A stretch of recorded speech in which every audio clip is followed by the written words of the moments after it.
Welcome back to Adventures of a Black Belt Sommelier, sponsored by Four Paws Restaurant, the iconic fine dining restaurant in St. Paul, Minnesota, with wonderful food, attentive professional service, and an excellent wine list, both wine by the glass and by the bottle.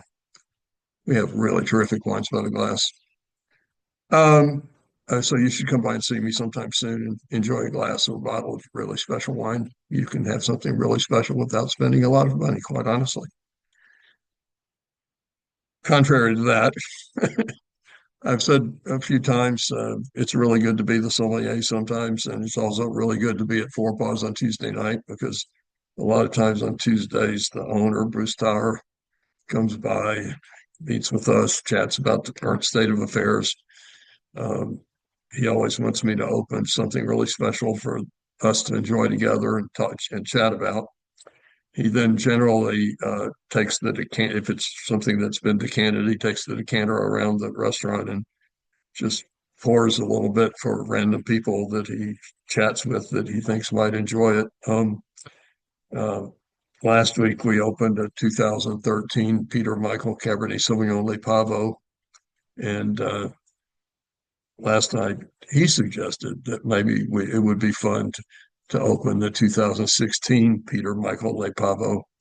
The 2016 is not a Cabernet Sauvignon; it's a proprietary red blend. Uh, it's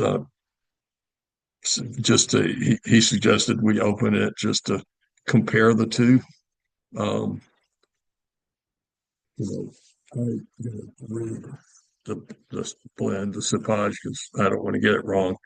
It's 62% Cabernet Sauvignon, 18% Cabernet Franc, 13% Merlot, and 7% Petit Verdot.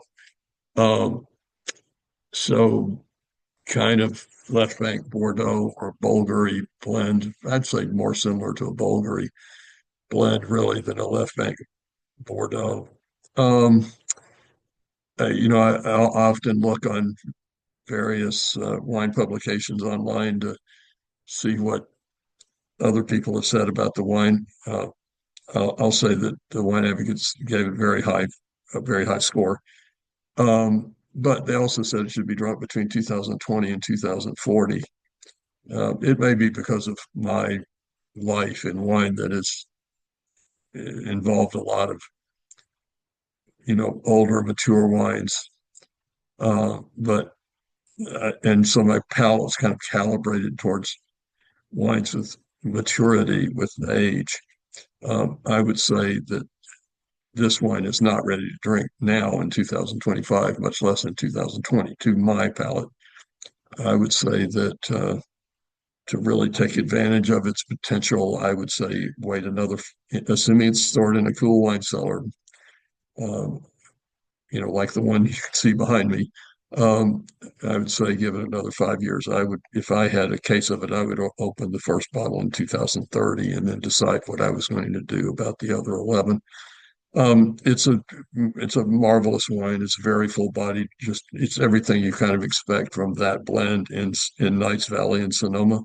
It's got a lot of dark fruit, black currants, black raspberries, blackberries, mulberries. It's got tremendous uh, character of vanilla and baking spices from the oak.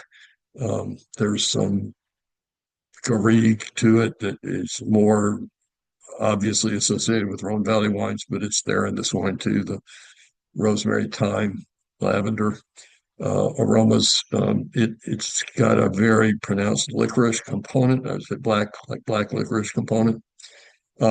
Huge mouthfeel, rich, full-bodied, masculine. If you'll allow me to use the word masculine without getting upset with me. Um, Powerful with a long finish. It's a marvelous wine. Um, I, Again, I think the perfect dish to serve with it is Lydia Bastianich's beefsteak Maremma style, um, which is about the simplest thing you can make, but is one of the best things you can possibly make. Or I was just telling the chef here Sunday night, I splurged a little bit and bought a boneless Wagyu ribeye at the grocery store across around the corner, and I uh, cooked it in a seared the edges to caramelize the fat, and then seared one side. Um, Turned it over, added a hefty amount of a really excellent balsamic vinegar to the pan, and a sprig of fresh rosemary, and put the lid on in a cast iron skillet and let it cook till it was, kind of slightly more than rare. Set it aside on a cutting board to rest and covered it with aluminum foil. And then I added heavy cream, and green peppercorns to the pan. Uh, Enough cream to make it the texture nice, but not enough cream to reduce how dark the sauce was. The sauce was still kind of mahogany colored. And then I spooned that sauce over the steak, and holy cow, it was really, it would have been, well, I had a nice bottle of wine with it, but this bottle, the 2016 Peter Michael Le Pavo, would have been really, really extraordinary with this dish. And it's just that simple, just sear the steak and add some balsamic vinegar to the pan and put some rosemary in there and put the lid on, take the steak out, add some cream and green peppercorns. Et voila, as they say. The Peter Michael is, by the way, Pavo is spelled Pavots. It's not inexpensive. It sells for around $200 a bottle, usually maybe as much as 250, depending on the source. Um, but again, as I often say, in the context of what wine sells for these days, where some Napa Valley Cabernet sell for thousands of dollars a bottle, and First Growth Bordeaux sell for $1,000 a bottle, and Moscato sells for $1,400 a bottle. Harlan sells for $1,500 a bottle, et cetera, et cetera, et cetera. $200 a bottle for this wine is a steal, especially if you give it another 5 minutes, years and drink it in 2030 with that steak with the balsamic green peppercorn sauce. Thanks for tuning in to Adventures of a Black Belt Sommelier. We are going to have, as I've mentioned once before, we are going to have an episode on Monday that is, I think, the most exciting of these. Gosh, I hope it works out because the person I'm talking to is in Scandinavia. So I hope it works out. I hope he pops up on the screen when he says he's going to.